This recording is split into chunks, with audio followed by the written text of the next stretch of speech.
సోదర కార్యకర్తలందరికీ, పత్రికా విలేకరులకి ముందుగా నా నమస్కారాలు తెలియజేస్తా ఉన్నా.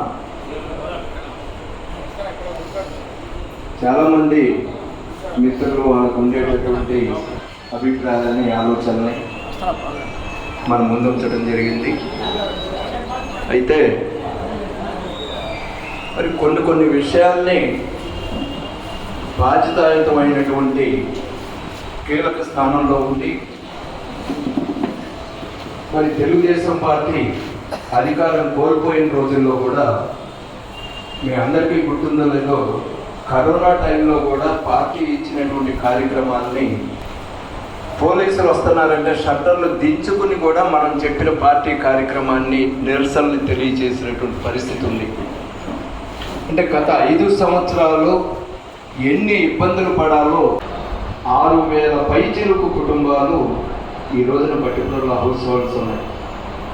ఈ 6,000 కుటుంబాలు పైచిలుకు ప్రతి వ్యక్తిని ఎన్నికల ముందు ఇంటింటికి వెళ్ళి కలిశారు.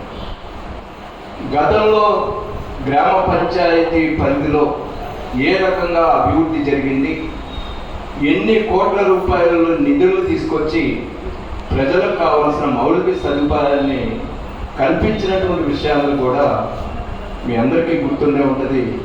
బట్టిప్రోలు అభివృద్ధి మీద ఒక పుస్తకాన్ని ప్రచురించి ఇంటింటికి పంచినటువంటి విషయం మీ అందరికీ తెలుసు. అంటే ప్రతి మనిషి వచ్చినటువంటి అవకాశాలని సద్వినియోగం చేసుకోవాలి. అలా సద్వినియోగం చేసుకుంటే ఆ అవకాశాల నేపథ్యంలో ప్రజలకు ఉపయోగపడేటటువంటి 4 మంచి పనులు, అది గ్రామానికి కావచ్చు, వ్యక్తులకు కావచ్చు, చేస్తే ఆ వ్యక్తి చిరస్థాయిగా మిగిలిపోతాడు.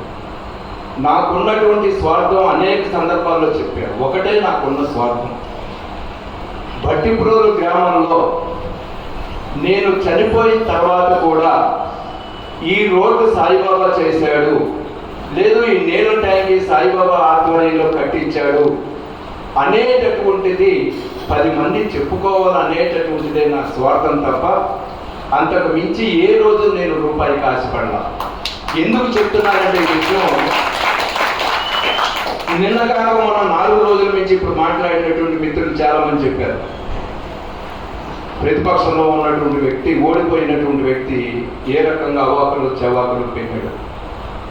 ఆయన పేలినంత మాత్రాన ప్రజలు నమ్మేస్తారు, లేకపోతే ప్రజలు వాటిని నమ్మి నన్ను చేత్కారానికి గురి చేస్తారేమో అనేటటువంటి ఒక ఆలోచనతో చేశాడు. కానీ అతని ఆలోచన పారదు కూడా. ఎందుకంటే ఇందాక మీరు చెప్పారు మిత్రులు, నేను కోడి పందాలకి దూరం, పేకాట్లకి దూరం, ఇసుక అమ్ముకోవడానికి దూరం, ఇవన్నీ ఏ రోజు నాకు తెలియదు. అసలు వాటి జోలికి ఇంతవరకు నాకు తెలిసిన తర్వాతే పోలా. ఇవాళ వాటి జోలికి వెళ్ళి నేను ఆడించానని చెప్పని ఒక అపవాదం చేశాడు. అందుకే చివరిగా ప్రెస్ మీట్లో చెప్పారు. ఇకను అతను చేసేటటువంటి వ్యక్తిగత ఆరోపణలకి ఇక నుంచి ఏ రోజు కూడా నేను స్పందించదలుచుకోవాలి. ఎందుకంటే అతను చేసే ఆరోపణలన్నీ కూడా సత్యదూరమైనటువంటి, అసంబద్ధమైనటువంటివి, ఏ రకంగా కూడా నిజం లేనటువంటి ఆరోపణలు చేశాడు. కాబట్టి ఇక అతను ఎన్ని చేసినా కూడా ఇంకా నేను స్పందించను. ఎందుకంటే బట్టిప్రోలు గ్రామ ప్రజలకి, ఈ నియోజకవర్గంలో, ఈ మండలంలో ఉన్నటువంటి ప్రతి ఒక్కరికి తెలుసు. కూడా ఉంటుంది కొంతమందికి.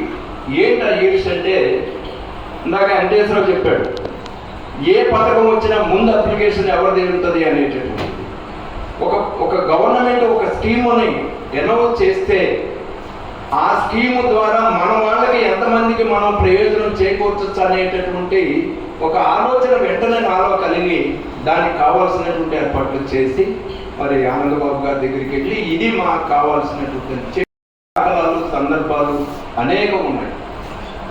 ఇటువంటి సందర్భాల్లో నేను కేవలం బట్టిప్రోలు గ్రామ అభివృద్ధిని కాంక్షిస్తూ ఇక్కడ ఉన్న 20-25 మంది ప్రజల ఆశలు, కోరికలు సాధ్యమైనంత వరకు మన దగ్గరికి వచ్చినటువంటి ప్రతి వ్యక్తికి చేయగలిగినటువంటి సహాయం చేద్దామనేదే నా కాన్సెప్ట్ తప్ప ఏ రకమైన ఆయన ఆరోపించినటువంటి దురుద్దేశం కానీ, అవినీతి కానీ ఏ రోజు చేయాలి, భవిష్యత్తులో కూడా ఉండదని కూడా నేను చెప్పదలుచుకున్నాను.